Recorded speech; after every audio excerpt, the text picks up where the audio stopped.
ತರುಣಿ ಕೀಚಕ ಕೌರವೇಂದ್ರರ ಹರಣಕ್ಕೆ ಇದಕೋ ಸಂಚಕಾರವ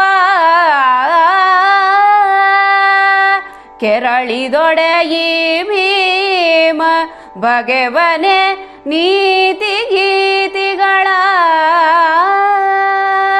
ಕೆರಳಿಸಿದೆ ಇನ್ನೇನು ನಿನ್ನಯ ಹರಿಬವು ಎನ್ನದು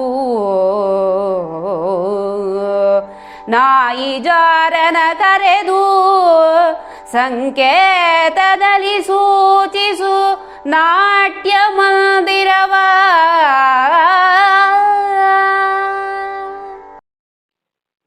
ಕುಮಾರವ್ಯಾಸ ಭಾರತದ ವಿರಾಟ ಪರ್ವದ 3ನೇ ಸಂಧಿಯ ಪದ್ಯ 71. ತರುಣಿ ಕೀಚಕ ಕೌರವೇಂದ್ರರ ಹರಣಕ್ಕಿದಾಕೋ ಎಂದು ಆರಂಭವಾಗುವ ಈ ಪದ್ಯದಲ್ಲಿ ಭೀಮ ಹೇಳ್ತಾನೆ. ತರುಣಿ ತನ್ನ ಪತ್ನಿಯನ್ನು ಕುರಿತು ಹೇಳ್ತಾ ಇರುವಂಥ ಮಾತು. ತರುಣಿ, ಈ ಕೀಚಕ ಮತ್ತು ಕೌರವ ಇಬ್ಬರ ಪ್ರಾಣವನ್ನು ನಾನು ನಾಶ ಮಾಡ್ತೇನೆ. ಕೆರಳಿದರೆ ಭೀಮ ನೀತಿ ಗೀತಿ ಎಂದೆಲ್ಲ ಯೋಚಿಸುತ್ತಾ ಕೂರ್ತಾ ಇರುವಂಥ ಮನುಷ್ಯ ಅಲ್ಲ. ನೀನು ನನ್ನನ್ನು ತುಂಬ ಕೆರಳಿಸಿದೀಯ. ಅವಳು ಕೆಣಕಿದಾಳ? ಇಲ್ಲ, ಅವಳು ತನ್ನ ಅಳಲನ್ನು ಹೇಳಿಕೊಂಡಿದ್ದಾಳೆ. ಆ ಅಳಲನ್ನು ಕೇಳಿ ಗಂಡನಾದಂಥ ಭೀಮ ಕೆರಳಿದ್ದಾನೆ.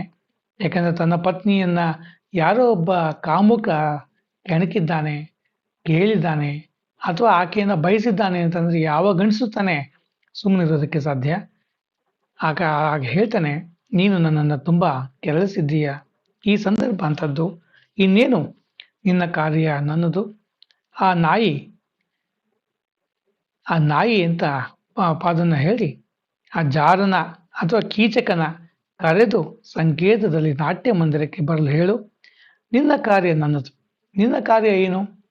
ಆತನನ್ನು ಮಣಿಸುವಂಥದ್ದು, ಅಥವಾ ಯಾರು ಆಕೆಯನ್ನು ಬಯಸಿದ್ದಾರೆ ಆತನನ್ನು ಆಕೆ ತುಂಬ ಕೋಪದಿಂದ ಉಗ್ರಳಾಗಿ ಆತನನ್ನು ಸಂಹರಿಸ್ತಾಳೆ. ಆ ಕೆಲಸ ಹೆಣ್ಣೆ ಮಾಡಬೇಕಾದ ಅಗತ್ಯ ಇಲ್ಲ. ಹೆಣ್ಣಿನ ಹಂಬಲವಾಗಿರುವಂಥ ಈ ಸಂಗತಿಯನ್ನು ಆಕೆಯ ಗಂಡನಾದವನು ಮಾಡಿದರೆ ಬಹಳ ಅದ್ಭುತವಾದಂಥ ಒಂದು ಉಡುಗೊರೆಯನ್ನು ತನ್ನ ಹೆಂಡತಿಗೆ ಗಂಡ ಕೊಟ್ಟ ಹಾಗೆ ಆಗತ್ತೆ ಅಂತ ಕವಿ ಈ ಪದ್ಯದಲ್ಲಿ ಭಾವಿಸಿದ್ದಾನೆ. ಅಲ್ಲಿಗೆ ಇರುಳ್ ಐತಂದು ಮರೆಯಲಿ ಖುಲ್ಲನುದರವ ಬಗಿದು ಹುಲ್ಲನುದರವ ಬಗಿದು ರಕುತವ ಚೆಲ್ಲುವೆನು ಶಾಕಿನಿಯರಿಗೆ ಸಂದೇಹ ಬೇಡಿದಕ್ಕೆ. ಅಲ್ಲಿ ಕೆಲ ಬಲ ಅರಿದುದಾದೊಡೆ ಬಲ್ಲೆನದ ಕೌಷಧಿಯ ಕರೆ ಮರೆಯಿಲ್ಲ ಮಾನಿನಿ ಹೋಗೆನುತ ಬೀಳ್ಕೊಟ್ಟ ನಂಗನೆಯ.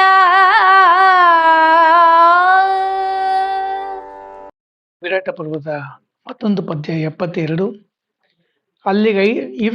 ಅಲ್ಲಿ ಇರುಳೈ ತಂದು ಮರೆಯಲ್ಲಿ ಕೊಲ್ಲನುದರವ ಬಗಿದು ರಕುತವ ಚೆಲ್ಲುವೆನು ಶಾಕಿನಿಯರಿಗೆ ಅಂತ ಹೇಳುವಂಥ ಪದ್ಯ. ಭೀಮ ಒಂದು ಅಭಯವನ್ನ ದ್ರೌಪದಿಗೆ ಕೊಡ್ತಾ ಇದ್ದಾನೆ. ನಾನು ರಾತ್ರಿ ಅಲ್ಲಿಗೆ ಬಂದು ಮರೆಯಲಿರ್ತೇನೆ. ನೀನು ಸಂಕೇತದ ರೂಪದಲ್ಲಿ ನಾಟ್ಯ ಮಂದಿರಕ್ಕೆ ಬರಲು ಹೇಳು. ಆಗ ನಾನು ಅಲ್ಲಿಗೆ ಬಂದು ಮರೆಯಲ್ಲಿ ನಿಂತ್ಕೊಂಡು ಕೀಚಕ ಬಂದಾಗ ಆ ದುಷ್ಟನ ಎದೆಯನ್ನ ಬಗೆದು ಆತನ ರಕ್ತವನ್ನ ಶಾಕಿನಿಯರಿಗೆ ಬಲಿ ಕೊಡ್ತೇನೆ. ಅಂದರೆ ಆತನನ್ನು ಸಂಹರಿಸ್ತೇನೆ. ಈ ವಿಚಾರದಲ್ಲಿ ಸಂದೇಹ ಇಲ್ಲ. ಅವನನ್ನು ಕೊಂದುದನ್ನು ಅಕ್ಕಪಕ್ಕದಲ್ಲಿ ಯಾರಾದರೂ ನೋಡಿದರೆ ಅದಕ್ಕೂ ಏನು ಮಾಡಬೇಕು ಅನ್ನೋದು ನನಗೆ ಗೊತ್ತು. ಹೆದರಬೇಡ, ಹೋಗು ಅಂತ ಹೇಳ್ತಾ ದ್ರೌಪದಿಯನ್ನು ಕಳಿಸ್ಕೊಡ್ತಾನೆ. ಇಲ್ಲಿ ಒಂದು ಅಭಯ ಇದೆಯಲ್ಲ, ಅಂದರೆ ಆತನನ್ನು ಕರೆಸಿ ಅಲ್ಲಿಗೆ ಕರೆದರು. ಆ ರಾತ್ರಿ ನಾನು ಅಲ್ಲಿಗೆ ಬಂದು ಮರೆಯಲ್ಲಿರ್ತೇನೆ, ಆ ನಾಟ್ಯ ಮಂದಿರದ ಮರೆಯಲ್ಲಿ. ಆಗ ಕೀಚಕ ಬಂದರೆ ಆ ದುಷ್ಟನ ಎದೆಯನ್ನ, ನಾಯಿಯ ಎದೆಯನ್ನ ಬಗೆದು ಆತನ ರಕ್ತವನ್ನ ಶಾಕಿನಿಯರಿಗೆ ಕೊಡ್ತೇನೆ.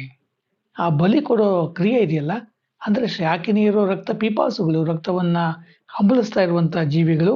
ಆ ಜೀವಿಗಳಿಗೆ ಆ ರಕ್ತವನ್ನು ಕೊಡ್ತೇನೆ, ಈ ವಿಚಾರದಲ್ಲಿ ಸಂದೇಹ ಇಲ್ಲ. ಅಂದರೆ ಭೀಮ ತನ್ನ ಹೆಂಡತಿಗೆ ಕೊಡ್ತಾ ಇರುವಂತಹ ಅಭಯ, ನಿನ್ನ ಮೇಲೆ ಕೆಟ್ಟ ಕಣ್ಣು ಹಾಕಿದವನನ್ನು ಸಂಹರಿಸ್ತೇನೆ, ಆತನನ್ನ ಸಾಯಿಸ್ತೇನೆ.